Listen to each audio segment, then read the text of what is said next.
Əziz bilgələr, bu gün sizə ümumi tarix mövzularından biri olan çoxsaylı istəkləri nəzərə alıb, çünki bu videonu axırıncı səfər 2 il əvvəl ya deyəsən çəkmişdim, ya 1 il əvvəl.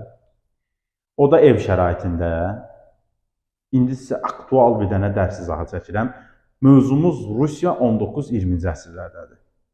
Əvvəlcə gəlin sizə xəritəmizdə Rusiyanı göstərək. Rusiyyətin ərazisi əhatə edir dünyanın yarısını. Görün. Dünyada ərazisinə görə birinci yerdədir. İndi bu müasir Rusiyadır. Hələ o vaxtımki Rusiya bundan da böyük ərazini əhatə edirdi. Birinci növbədə biz 18-ci əsrin sonundan yavaş-yavaş fəaliyyətə başlayırıq. Axırıncı səfər biz dedik ki, 2-ci Yekaterinanın ölümündən sonra hakimiyyətə onun oğlu Pavel gəlir. 1-ci Pavelin hakimiyyət dövründə biraz geriləmə baş verir. Çünki Pavel zadəganlara qarşı mübarizə aparırdı. Və elə həmin zadəganlar da yığışıb Paveli devirirlər. Və bundan sonra Rusiyada hakimiyyətə 1-ci Aleksandr gəlir. Aleksandrın hakimiyyətləri 1801-1825-ci illəri əhatə eləmişdir. 1-ci Aleksandrın dövründə siyasət, ümumiyyətlə tarixi prosesi 2 hissəyə bölünür. Həmişə kimi daxili siyasət, xarici siyasət. Daxili siyasətdən söhbət edilir. Birinci deyirik ki, köhnə kitablarda 1803-cü il verildi. Təzə kitabda ili çıxarılıbdır. Bu sözü qeyd edirəmsə, deməli, əgər sənin kitabın köhnədirsə və onun ili varsa, oxumaya bilərsən. Azad taxılçılar haqqında qanun qəbul olunmuşdur.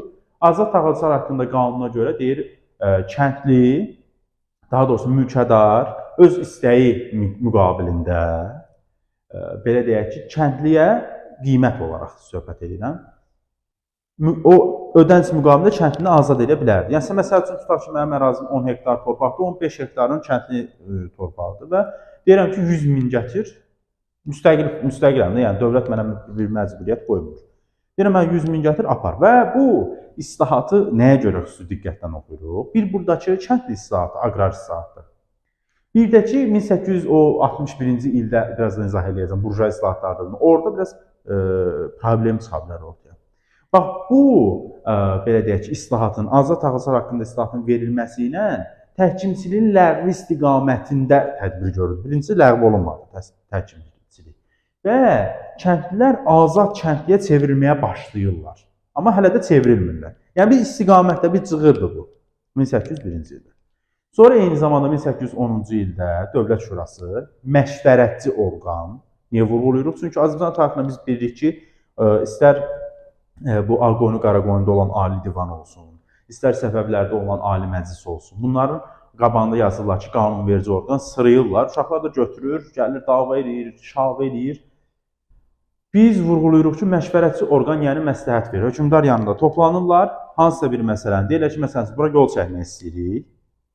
Onlar da məsləhət görür ki, hökmdar çəkək, çəkməyək, başqa alternativ zat. Hökmdar yekunda qərarı özü verir. Onlar sadəcə məsləhət verirlər. Məşvərətçi orqan anlayışı budur. Bəli, daxili siyasətin əsas Dövlət Şurasının yaranmasından söhbət edirik, azad taxılçılar haqqında qanundan söhbət edirik. Sonra bu kişi biraz islahatlarını daha da davam elətdirir, təhsil üzərində nəzarəti azaldır, yəni nə cəhətdən senzuranı azaldır, biraz müstəqilləşməyə imkan verir, amma sonra vəziyyəti riski dəyişir, risk, qəfil. Və bunun nəticəsində ölkədə istibdad, yəni özbaşınalıq, zorakılıq rejimi yaradır və hər şey tərsinə döndərir. Nəzarətləri yavaş-yavaş gücləndirməyə başlayır. Biz bir də bunun xarici siyasətindən söhbət edək. Xarici siyasətdən söhbət edəndə birinci növbədə mən köhnə izahda, yaxud ümumiyyətlə dərs izahlarında bu arada danışanda xüsusilə də vurğulayıram ki, 1-ci Aleksandr Rusların məncə ən qüdrətli hökmdarıdır. Bunu nəyə görə deyirəm? Çünki adam eyni vaxtda bir neçə dənə dövlətlə müharibə edirdi. Məsələn, bax, 1804-1813-cü illər Qacarla, 1806-1812-də Osmanlı ilə, bir də 1807 Tilsit, bu da Fransa ilə. Birinci növbədə onu qeyd edirik ki, əslində birincidə verilmiş Qacarla olan müharibə, birinci Rus-Qacar müharibəsi Azərbaycan tarixindən keçmişik, geniş danışmaya ehtiyac yoxdur. Bu müharibənin yekun nəticəsində Cənubi Qafqazın bir hissəsi, xüsusilə də Şimali Azərbaycanın bir hissəsi işğal olunur. İkinci müharibənin nəticəsində Buxarest müqaviləsi imzalanmışdır. Bunun birinci Buxarest müqaviləsi adlandırılır. Bunu da Osmanlı dərsində geniş keçmişik. Bunun nəticəsində də belə deyək ki, biraz da ərazi genişləndirilməsi həyata keçirilmişdir. Xüsusilə də dənizlərdə, çaylarda üzmək məsələsində üstünlük əldə edilmişdir. Bessarabiyanın bir hissəsi keçmişdi. Bunda Osmanlı dərsində yenidən bunu demişik. Rusiya nəzarətinə keçmişdi. Məncə burada geniş verilmir də bu müqavilələr. Sonra isə biraz acaca geniş danışmağa başlayırıq Tizit müqaviləsinə. Ümumiyyətlə deyirik ki, 18-in sonu, 19-un əvvəlində Fransaya qarşı bir yaradılmış koalisiyaya bu Aleksandr da qoşulur, yəni Rusiya da qoşulur.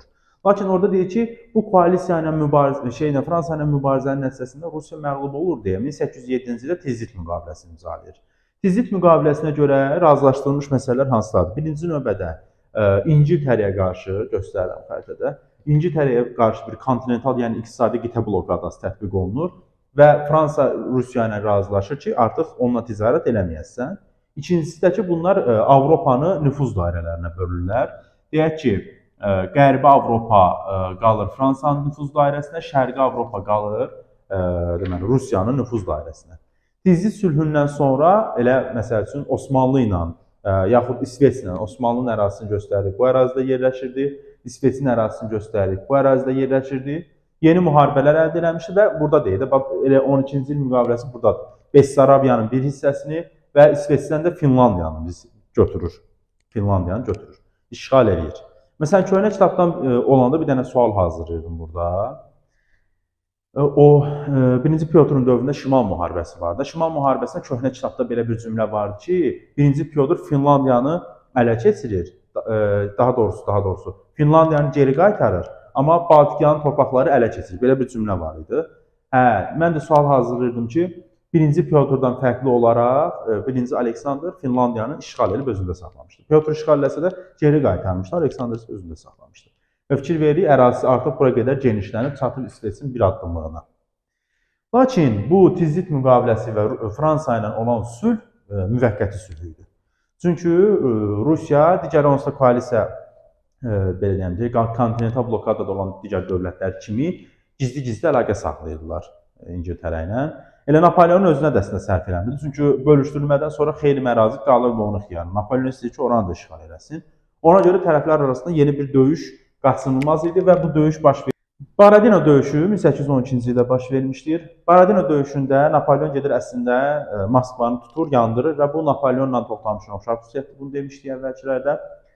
Lakin Napoleon orada bir səhv edir. Generallar Napoleona deyirlər ki, ay Napoleon, gəl istirahət edək, üzü qışa gedir. Yazda hücuma keçərkdə burada qardır, dizdəndir, buzdur, şaxtadır. Napoleon deyir, yox, mən gəlmişəm, ayıqdır, burada dayansam, deyəcəklər ki, Napoleon getdi, tutanmadı. Bu ayıqdır söhbətinə görə, cəmaət nə deyər söhbətinə görə Napoleon özünü zibilə salır. Elə bundan sonra da hücumun nəticəsi uğursuz olur. Çünki bu Moskvanı lap yandırdı, lakin tuta bilmir, hava soyuq olur, buna demişdilər. Qida çatışmazlığı olur, şəhər yanıbdır. Bir də ki, 1-ci Aleksandr, yəni Rusiya partizan müharibəsindən istifadə edir. Bu da ABŞ-la oxşar xüsusiyyətdir ki, İstiqlaliyyət müharibəsi dövründə ABŞ-da da partizan müharibə taktikasından istifadə edilmişdir. Və yekununda Baradino döyüşündə ümumilikdə qalib gələn tərəf Fransa olur, Rusiya olur. Niyə? Çünki Napoleon gəlir, möhkəmlənə bilmir, çıxır gedir. Amma tərəflərin ikisi də demək olar ki, konkret qələbəsi yox idi ortada. Və bu döyüşdən sonra biraz da işğallarını genişləndirir. Hansı ki, biz burada belə deyək ki, 1814-15-ci ildə Viyana Konqresi keçirilmişdi. O Viyana Konqresindən danışanda ətraflı söhbət edirik ki, Polşanın bir hissəsini, məsələn, Polşa burada açıq sarı rənglə işarələnibdir. Bir də Balkanlarda torpaq ələ keçirilmişdir Rusiya. Bunu dedik ki, Viyana Konqresində söhbət eləmişdik. Və artıq bundan da 1-ci Aleksandrın dövrü bitir. İndi biz söhbət edirik 1-ci Nikolayın dövründən. 1-ci Aleksandrın hakimiyyətdən gedişindən sonra, yəni ölümündən sonra hakimiyyətə 1-ci Nikolay gəlir. Hakimiyyət illərini qeyd eləmişəm 1825-1855. Ümumiyyətlə bu 19-20-ci əsr Rus hökmdarlarının hamısının hakimiyyətini bilmək 100%. 1-ci Nikolay hakimiyyətə gələn kimi elə Rus sadəcanlar, hərbiçilər ona qarşı bir dənə sürpriz hazırlamışlar. Bu sürprizin adı dekabristlər idi. İştirakçıları dekabristlər idi. Belə ki, Napoleonla müharibə zamanı Rusiyadakı zabitlər axır gəlir Avropaya. Gəlir görürlər ki, Avropada inkişaf var, Avropada özünüdək var, yenilənmə var. Qayıdırlar ölkədir, xarabaxanadır ölkə. Bunlar deyir ki, yaxşı, birləşək ki, bunları dəyişdirək, düzəldək, yeniləşək. Bunların da əsas istədiyi şey 1. Konstitusiya qəbul olması, 2 də ki, bu mütləqiyyətin ləğv olması, yəni sülalə hakimiyyətinin devrilməsi idi. Və bunların 2 dənə tələbi var idi. Elə dekabr ayında baş tutduğu üçün dekabristlər üsyanı adlandırırlar bunu.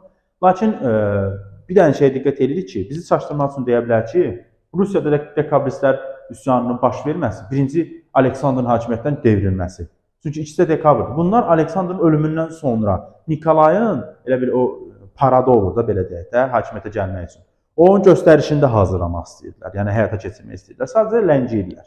Və bu ləngimənin nəticəsində Nikolay onların üsyanını yatırır. Dekabristlər üsyanı nə konstitusiya qəbul edə bilir, nə də ki, sülaləni devirə bilir. Amma onun əhəmiyyəti o olur ki, ölkədə inqilabın başlanğıcın əsası qoyulur. Bax, dekabristlər üsyanı Rusiyanın ilk inqilabı deyil. Rusiyanın ilk burjua inqilabı 1805-7-ci illərə aid edir. Sadəcə bu inqilabın başlanğıcını qoyur. Yəni buradan etibarən artıq proseslər dəyişməyə başlayır. Birinci Nikolay görür ki, cəmaatına üsyan etdiyi, ondan sonra deyir ki, siz qulağınızın dibini görərsiniz. Ondan sonra ölkədə bürokratizm rejimi yaradır. Bürokratizm nə idi? Bir qrup nümayəndənin hakimiyyəti idi. Yəni Nikolay öz tanıdığı adamları və onların qohumlarını məmur, belə deyim ki, hörümçək toru kimi bir sistem yaradırdı. Ətrafı adamları buraxmırlar içəri. Və bu məsəl üçün senzuranı gücləndirir, təhsil üzərində, universitetlər üzərindəki o müstəqilliyi və muxtariyyəti azaldır, nəzarəti gücləndirir. Eyni zamanda deyir, yalnız zadəganların uşaqları orta təhsil ala bilərdilər. Yəni, sərt nəzarət rejimi yaradır. Bəli, Avropaya getdi təhsil. Çünki görür ki, dekabristlər getdilər Avropaya qayıtlar, ölkəni dağıtmaq istədi. Deyir, vəbşəm seçkiləsə Avropa yoxdur. Bu bilirsən nə oxşuyur? Məsəl üçün, uşaq vaxtı çox oynayırsan, futbol oynayırsan, evə gəlirsən, evdə çırpırlar, deyir, sabir 2 gün futbol oynamaq yoxdur. Bu da o deyir, deyir ki, çölə çıxmaq yoxdur, Avropaya çıxmaq yoxdursa, Nikolay evdə öz başına gəlsin. Sonra bu, bir dənə şey deyim ki, burada, deyir ki, ümumiyyətlə, Rusiyada kapitalist münasibətlərin yaranmasına danışanda, iç manufakturaları 17-ci əsrində dedik ki, 17-ci əsrin birinci yarısında meydana gəlmişdi. Burada isə ondan danışmalıyıq ki, Rusiyada ümumiyyətlə orada da söhbət eləyəndə, burada da söhbət eləyəndə eyni şeyi demişdik ki, kapitalist münasibətləri təhkimçiliyin mövcud olduğu şəraitdə və mütləqiyyətin mövcud olduğu şəraitdə həyata keçirdi. Muzlu işçi o qədər də çox deyildi. Muzlu işçi yenə daha çox kəndlini, təkimli kəndlini işlədirdilər. Və bu qədər çətinliyə baxmayaraq, bürokratizmə baxmayaraq, nə bilim, təkimli kəndlinin varlığına baxmayaraq, 19-cu əsrin 30-40-cı illərində Rusiyada sənaye çevrilişi başladı. Və bu da hadisə olaraq düşür 1-ci Nikolayın dövrünə ki, bunu da yadda saxlamalıyıq. 19-cu 30-40-cı illərində 1-ci Rusiyada sənaye çevrilişi başlamışdı. Bitməyi də vermir bizə ki, nə vaxtdır, onu bilmirik. Bunun ardınca, indi biz söhbət edirik. 1-ci Nikolayın xarici siyasətinə, daxili siyasətinə söhbət elədik. Xarici siyasətinə deyəndə, əslində Nikolay Aleksandrın uğurlarının davamını gətirə bilir. Bir dənə şey yadıma düşdü, onu qeyd edeyim ki, 1-ci Aleksandrın dövründə Rusiya Avropanı Napoleona xilas etmək öhdəliyini özünə götürür və Qərbi Avropa ərazisinə qoşun yeridir. Orada belə bir cümlə var.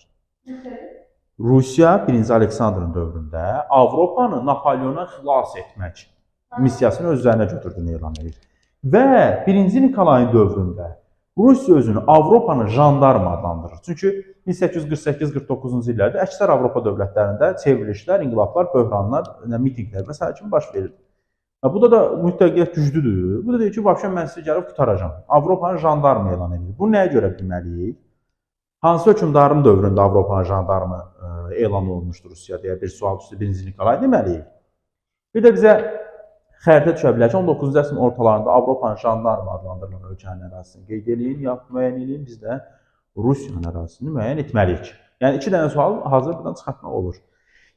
Onu deyirdim ki, 1-ci Nikolay Aleksandr kimi işğalçılıq siyasətini davam elətdirir və 1-ci Aleksandrla 1-ci Nikolayın buradan 2 dənə nağd oxşar xüsusiyyətimiz ola bilər. Aleksandrla Nikolayın bir oxşar xüsusiyyəti ki, Qacarlarla Cənub Qafqaz uğrunda mübarizə aparıb, eyni zamanda Qacarlarla müqavilə imzalayıbdır və yenə Osmanlı dövləti ilə müharibə aparıbdır və müqavilə imzalayıbdır. Əslində, Rus hökmdarlarının demək olar əksəriyyəti Osmanlılarla müharibə aparmışdır. Məsələn, bura 1-ci Pyotrda müqaviləni də aid eləmək olar, müharibəni də aid eləmək olar. 2-ci Yekaterina yenə müqaviləyə də aid eləmək olar, müharibəyə də aid eləmək olar. Aleksandr 1-ci, Nikolay 1-ci, Aleksandr 2-ci o da var. İndi onlardan növbə ilə getdikcə danışacaq. Yəni bu, belə deyək ki, nədir onun adı? Siyasətin işğalçılığın nəticəsində Türkmənçay müqaviləsinə görə, bax, Türkmənçay müqaviləsinə görə bütün Cənubi Qafqazın işğalı başa çatdırılır. Yəni bunu niyə vurğulaya deyirəm? Çünki bütün Qafqazın işğalı 1864-cü il, o da 2-ci Aleksandrın dövrünə düşür. İndi ondan da söhbət eləyəcəm. Sadəcə 2-ci Nikolayın dövründə və Türkmənçay müqaviləsini imzalamağı ilə bütün Cənubi Qafqaz. Cənubi Qafqaz hardan ibarətdir? 3 dənə dövlət: Ermənistan, Gürcüstan, Azərbaycan hal-hazırda. İndi Dağıstan zad da daxildir ora, amma o dövrdə indi bu onsuz da belə dövlətlər yox idi də. Artıq parçalanmış vəziyyətdə olan dövlətlər idi. Və Osmanlı ilə aparılmış müharibənin nəticəsində Ədirnə müqaviləsi imzalanıb. Bundan da Osmanlı dərsində geniş söhbət eləmişəm. Osmanlı təzminat verməli idi Rusiyaya, nə bilim, Yunanistan müstəqilliğini tanımalıdır, falan ərazini verməlidir və s. Bundan geniş danışıb vaxtımızı almaq istəmirəm. İndi isə biz Nikolayın belə deyək ki, gedişinə səbəb olan müharibədən, yəni Krım müharibəsindən söhbət edirik. Baxın, diqqətli olun əziz abituriyentlər. Krım müharibəsinin başlaması 1-ci Nikolayın hakimiyyətə düşür, amma bitməsi 2-ci Aleksandrın hakimiyyətə düşür. Mən bunu köhnə izahdan onsuz da vurğulaya demişəm. Bir də onu qeyd edeyim ki, köhnə Rusiya dərsinin, indiki Rusiya dərsinin arasında o qədər də dəyişiklik yoxdur. Yəni demək olar ki, keçən ilki, yəni kitabla Yeni Nəşr başlıqlı analiz edilmiş kitabı ilə bu il oxuya bilərsiniz. İndi gələnə bilmirəm, kitab dəyişikliyi nəzərdə tutulur, yoxsa yox. Amma onu deyirəm ki, bu təzə kitabda nə də bir qorxulu dəyişiklik yoxdur. İndi burada nəyi deyirdim? Mən Krım müharibəsini deyirdim. 1853-1856. Krım müharibəsinin səbəbi birinci növbədə Osmanlı ərazisi olan Fələstindəki xristianları himayə etmək istəyidir. Yəni, bu əslində bəhanə idi. Məqsəd isə təbii ki, Osmanlı ərazisinin, bir də onu qeyd edeyim ki, 1-ci Nikolayın dövründə şərq məsələsi yenidən gündəmə gəlmişdi. Osmanlı ərazisinin bölüşdürülməsi, parçalanması, belə deyim ki, məqsəd kimi qarşıya qoyulmuşdu. Və bu məqsədin ardınca bu Fələstindəki xristianları bəhanə eləyib Krım müharibəsini başladılar. Krım müharibəsində dedi ki, müharibənin siftə vaxtları, siftə sözündə qeyd edilib. Müharibənin yəni əvvəlində, siftə vaxtlarında üstünlük Rusiya tərəfində idi və belə bir dövrdə Avropada güc tarazlığı fərqli idi. Çünki Osmanlı dövlətinin çox çökməsi Avropa dövlətlərinə sərf eləmir, çünki Rusiya güclənirdi. Və onlar daim Rusiyanın qabağında, Rusiyanın başını qatmaq üçün bir Osmanlı dövləti qoruyub saxlayırlar ki, qoy burada dursun, Rusiya onunla dalaşsın, Rusiya zəifləsin, bizim də işimizdən məşğul olaq. Və belə bir dövrdə 53-cü ildə birinci onu deyirik ki, Sinop döyüşü baş verir. Sinop döyüşünün nəticəsində Rus qoşunları qalib gəlirlər və irəliləmə əldə edirlər və irəliləmədən sonra Fransa, İngiltərə və Sardiniya, bax, Fransa, İngiltərə xəritə üzərində göstərir və Sardiniya, bu Siciliyadır, bu da Sardiniyadır, adadır. O vaxt amma dövlət idi. Bu üçü Osmanlı'nın tərəfindən müharibəyə daxil olur. Və nəticədə 54-cü ildə, deyəsən bunun ili yoxdur kitabda, Almaçay döyüşü baş verir. Almaçay döyüşünün, belə deyim ki, nəticəsində müttəfiqlər qalib gəlir və Nikolay devrilir. Nikolayın, yəni, o Almaçay döyüşünün nəticəsində devrilmir, sadəcə bundan sonra devrilir. Və nəticədə indi mən haqqında söhbət eləyəcəyim 2-ci Aleksandr hakimiyyətə gəlir. 2-ci Aleksandrın hakimiyyət dövründə də Osmanlı ilə Rusiya arasında Parij sülhü imzalanır. Deyək ki, buna Krım müharibəsi deyək. Uşaqlara deyirəm, müharibənin səbəbi nədir? Deyək ki, Rusiyanın Krım işğal eləmək istəyidir. Bunu elə burada qeyd edeyim. Bizim qarşımızda duran problemli məsələlərdən biri indi bu Krım məsələsi, Krım müharibəsi məsələsi. Mən soruşanda ki, Krım müharibəsinin səbəbi nə idi? Uşaqlar belə, Rusiyanın Krımı işğal eləmək istəməyi. Mən o anda birisini də deyirəm. Deyirəm, ay qoyun, bəs 1783-də Rusiya haranı işğal eləmişdi? Krım olsa Rusiyanın tərkibində idi də.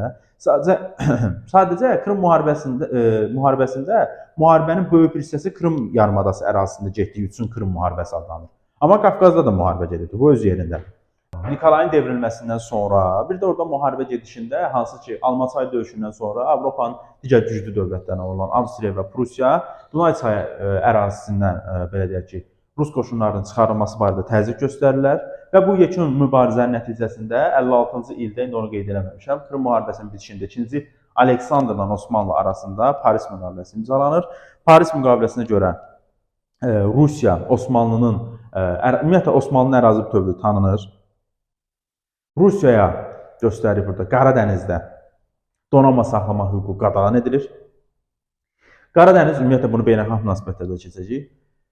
Bütün, belə deyəm ki, ticarət gəmiləri üçün açıq, hərbi gəmilər üçün qapalı elan olunur. Osmanlı əslində burada mənfi bir xüsusiyyət var ki, ilk dəfə borc alır, bunu beynəlxalq münasibətlərdə oxuyarsan. Və amma onu qeyd edilir ki, 2-ci Aleksandrın dövründə bu Krım müharibəsində Qaradənizdəki bu məhdudiyyət məsələsi uzun müddət davam eləmir və 1871-də keçirilmiş London konferansının nəticəsində Qaradənizdə donanma saxlama hüququ bərpa olunur.